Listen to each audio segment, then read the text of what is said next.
Olá, seja bem-vindo a este canal. Em dicas de leituras de hoje, vou apresentar para vocês um livro de R.J. Hansdurni. O livro chama-se A Política da Pornografia, ok? A editora Monergismo, ela tem editado maravilhosos livros. E este livro em especial, ele é de capa dura, muito bem produzido, ok? É um livro sensacional, né? E ele fala sobre a política da pornografia, como ela surgiu, como ela foi destruindo os Estados Unidos, ok?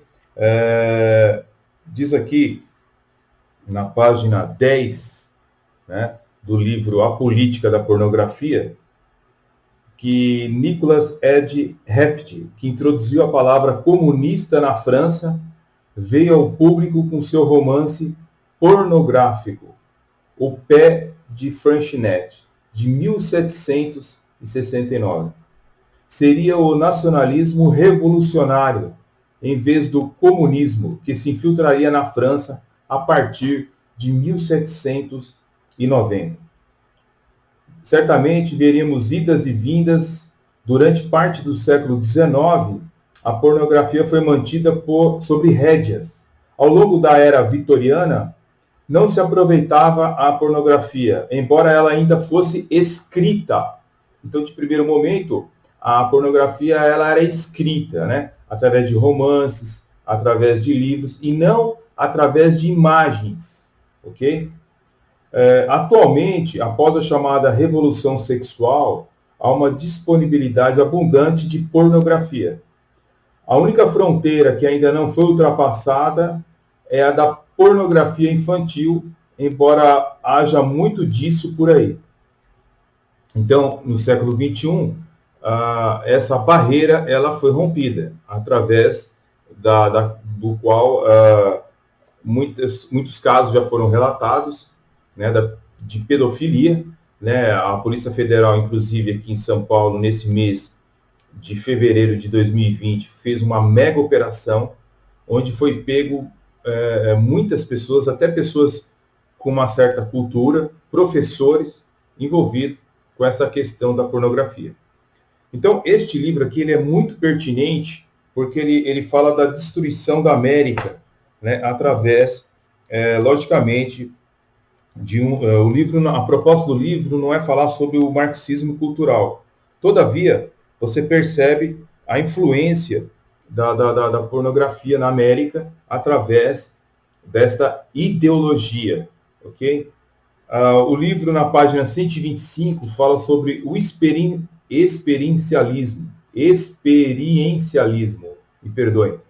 Ou seja, começa a falar sobre a era puritana, né? Começa a falar sobre a questão do puritanismo, a influência do pietismo na Europa, né? Que eram movimentos de santificação, certo? E diz o seguinte aqui na página 126. A verdade científica era passível de ser descoberta por meio do método experimental, sendo sujeita a métodos e critérios físicos mensuráveis. Não é surpresa, pois, que Jonathan Edwards e outros, influenciados por essas novas ciências, apegavam-se a uma necessidade de relação à religião experimental. Ok?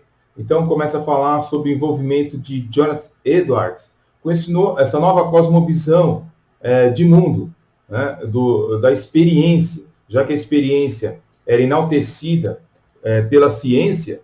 Então, de certa forma, mostra alguma influência de Edwards sobre esse modo de pensar desse novo mundo, ok? A demanda da religião experimentou significou uma demanda por evidência física da regeneração.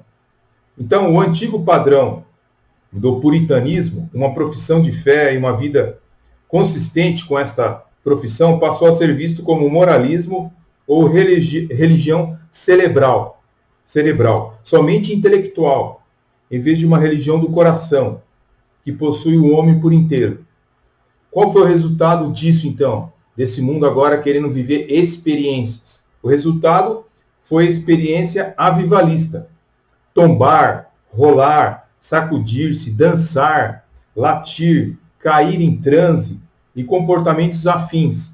Tudo isto era, por vezes, acompanhado de gritos e brados, como se o Espírito Santo supostamente agitasse a pessoa e assim convertia essa pessoa.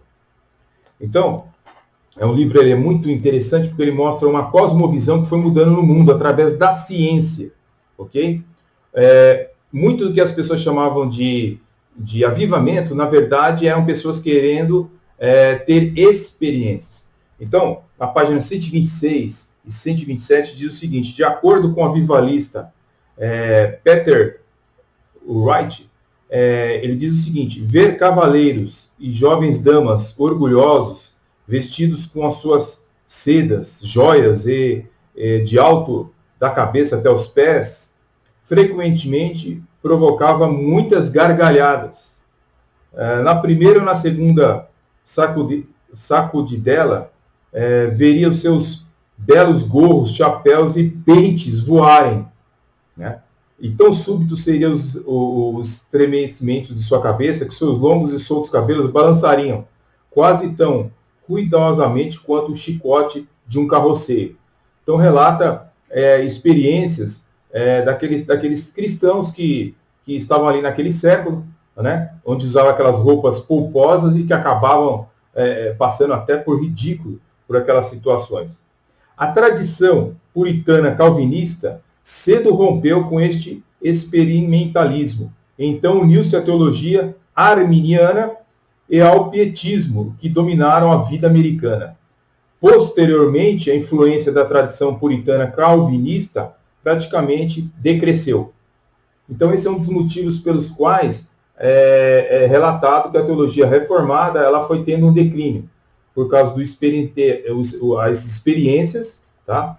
Por causa desse período que estava passando a América, né? O período do experiencialismo, né? Então, a gente vê rompendo com a tradição calvinista e uma tradição puritana. O resultado disso, o livro apresenta que foi as conversões em massa, que na verdade, através de relatórios, eram confirmados que não eram conversões, mas pessoas voltando constantemente às igrejas para que fosse feito apelo novamente, e essas pessoas novamente estavam ali entregando sua vida para Jesus, entre aspas, porque era uma religião experimental. E aí começa o declínio da América, por volta de 1920, né? Começa a mostrar essas pesquisas de pessoas que realmente tiveram várias decisões em várias igrejas e acabavam não se firmando na comunidade cristã. O livro vai relatando também como a imoralidade foi tornando-se algo normal, o adultério, a prostituição, e algo começou o livro realmente é um livro assim fantástico. Eu recomendo, porque é um livro que apresenta muitas histórias norte-americanas, certo? Mostrando o declínio da sociedade norte-americana até chegar na época contemporânea com uma sociedade totalmente, praticamente toda, né, alienada pela pornografia, pelas coisas mundanas e automaticamente também igrejas mundanas, ok? Então, uma recomendação fantástica. Eu, se eu fosse você, leria esse livro para ter uma visão global, certo? Do como essa política da pornografia ela foi se espalhando da América para várias regiões do mundo, ok? Muito interessante o livro. Esse livro, deixa eu ver que ano que ele é. Ele é do ano de... Foi lançado agora no Brasil recentemente. Eu li boa parte já dele. O livro o original é de 2005, mas ele só foi lançado em 2018, tá? Então, no sumário dele você tem aqui a pornografia como expressão religiosa, a moralidade da pornografia, a ideia do homem, a busca experimental, A Pornografia e Lei, O Triunfo do Irracional, e por aí vai indo. É um livro, assim, muito bem escrito, tá? Pelo teólogo, certo? R.J.